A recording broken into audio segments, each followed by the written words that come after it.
Hi guys, Jonathan here as usual, and yeah, today as you can see we're here with my laptop and especially with ChatGPT because as you probably read in the title, this video will be about ChatGPT roasting my favorite pictures that I've taken. So basically there's this extension for ChatGPT that is called Get Photo Feedback, something like that. I'll put the link in the description so that you can use it. And yeah, it's something that supposedly a photographer developed. So basically in this extension you can ask for advice or comments about your photography or about like pictures in general, or also compare pictures or all this kind of stuff. So I wanted to use this function to make it roast my favorite pictures. So let's start with the first one. I chose these pictures because I like them. The one with the fishes is probably my favorite picture that I ever taken. The other two, I really like them and are some of the pictures that I printed more like during the last years. So I think that probably are my other favorites, but still, I mean, it was more to experiment with this function of ChatGPT. So ChatGPT also gave a title to these pictures. The first one is called The Centered House of Shadow Despair. So the comment is: you've got an emotionally charged subject and beautiful tonality in the fog, but the house is awkwardly centered with too much dead space above, making the frame feel top-heavy and passive. The shadows are so crushed in the trees that you've lost atmospheric depth and subtle textures that would add the richness. There's no visual path for the eye, just a hard stop at the house and a sea of muddy black. A tighter crop from the top and left, paired with lifted shadows, will balance the weight and give that moody tone a bit more breathing room. It's close to stunning, but the histogram is screaming for mercy. Yeah, makes sense. I understand the Instagram thing. So what can I say about this comment? I mean, I already read it, so I cannot fake being surprised by it. But still, awkwardly centered, I don't know, because like central composition is something, yeah, it's something that we see like everywhere. It's something obvious and everything, but it's something, and it's something safe. But at the same time, it's something that works, in my opinion, usually, especially if the subject is interesting. And in my opinion, in this case, the subject is actually interesting. Like there's this house, there's the corner, like in the foreground, the sky. Yeah, probably there's a bit too much sky in this picture. Probably I should have cropped it. But still, I mean, it evokes something, in my opinion.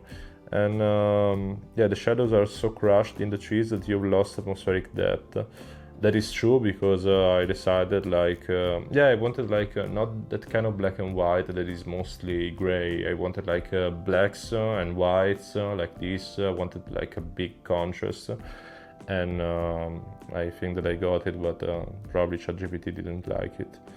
No visual path for the eye, just a hard stop at the house. Yeah, I mean, that is the visual path, basically, just watching in the center of the picture.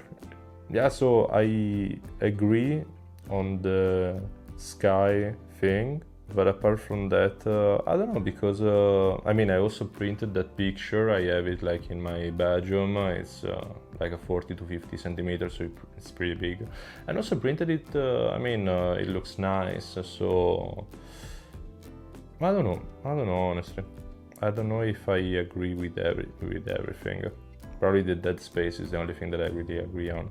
The second image, that is my favorite picture like ever. ChatGPT called it ambient light, no subject fight. Okay. This could be ethereal and cinematic, but it ends up feeling like the camera took a nap underwater.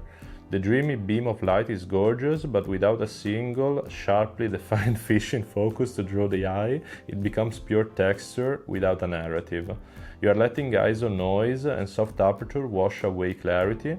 Drop your ISO, open your aperture wider, and track one fish with intent. Use light fall off and directional contrast to guide the viewer. As is, it reads more like a background plate than a story.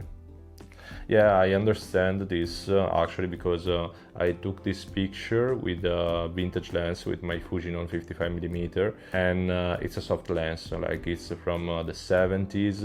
I don't exactly remember if I closed the aperture or not, probably not, because I was in the oceanarium and it was pretty dark in there, so I wanted to use all the lights, all the possible lights. I understand that it's basically it's saying that it's more about the aesthetic and we don't have like a real subject. Yeah, it's true, probably, because there's nothing like that is particularly in focus, but my photography is basically like this. Not that everything is out of focus, but talking about subjects, it's not focused on something in particular usually. It's more about the atmosphere, the whole thing, you know. And in this case, it was especially about the atmosphere, about the ray of light from above, the fishes like dancing around, actually swimming, but I mean, it looks like a dance, it looks concentric. I mean, the composition is pretty easy, and in my opinion it works, but I don't know, honestly. I understand this comment more than the one before from a technical point of view. From an aesthetic point of view, in my opinion, it works. You guys will let me know in the comments. Then, third image, the title chosen by ChatGPT is Beautiful Geometry, Dead Energy. My god. You absolutely nailed the compositional rhythm with those vertical pose and that glowing pastel sky. There's strong spatial flow and elegant minimalism at play. That's positive. But the image stalls emotionally, with no subject tension or dynamic element to carry it forward. The small building in the corner distracts from the otherwise clean silhouette language and should be cropped or anchored more intentionally. If you had even a subtle focal element, a lit window, a silhouette walking, that would elevate it from good structure to emotive scene. You've got the bones, now give it a pulse.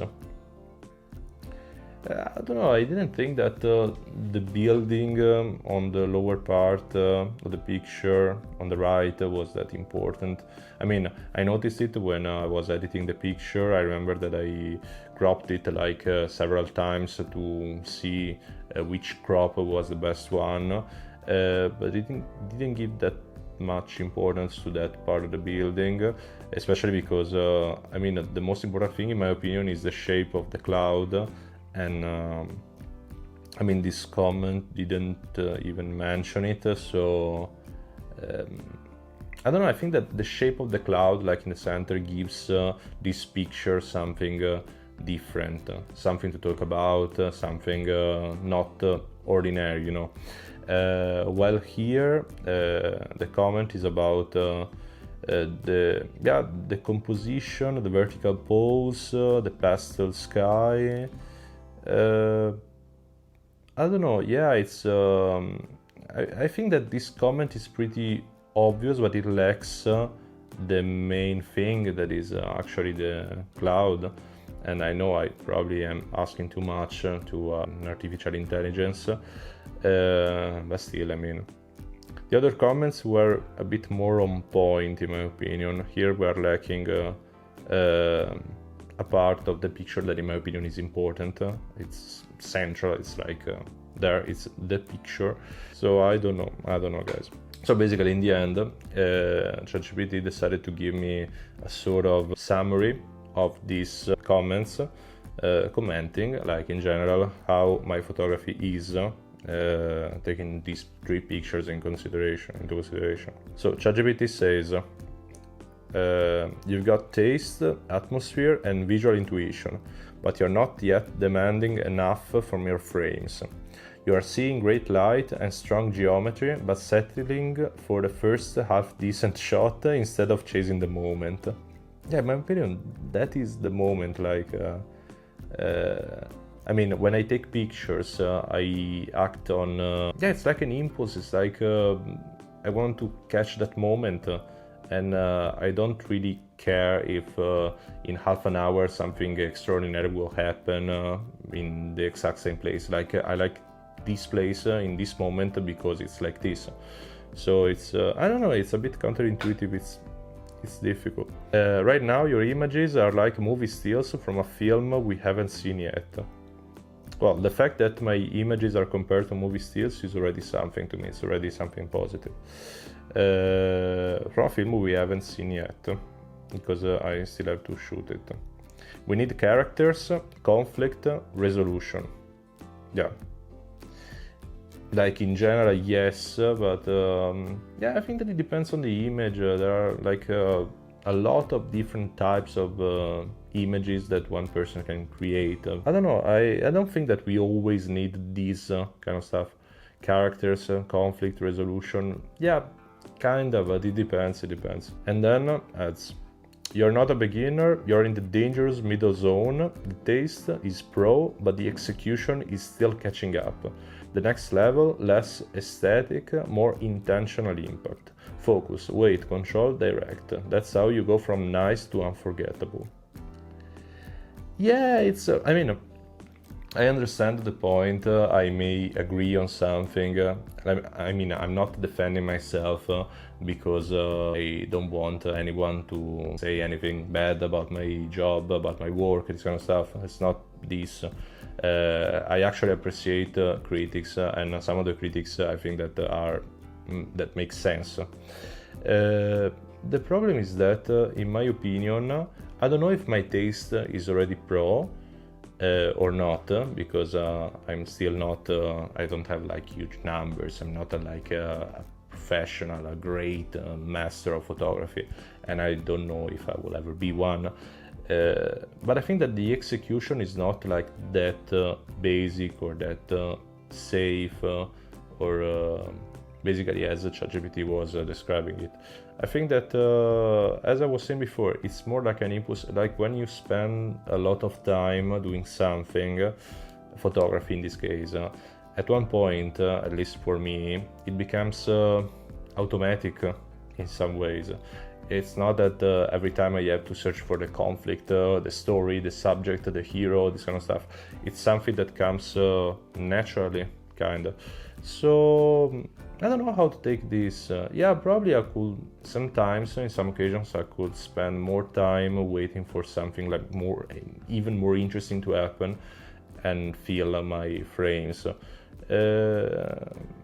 But it's not exactly my style. Like, I'm not one of those people who use apps on the phone to check the position of the sun before going to shoot in some places. I know that a lot of people are doing that, and it probably makes a lot of sense.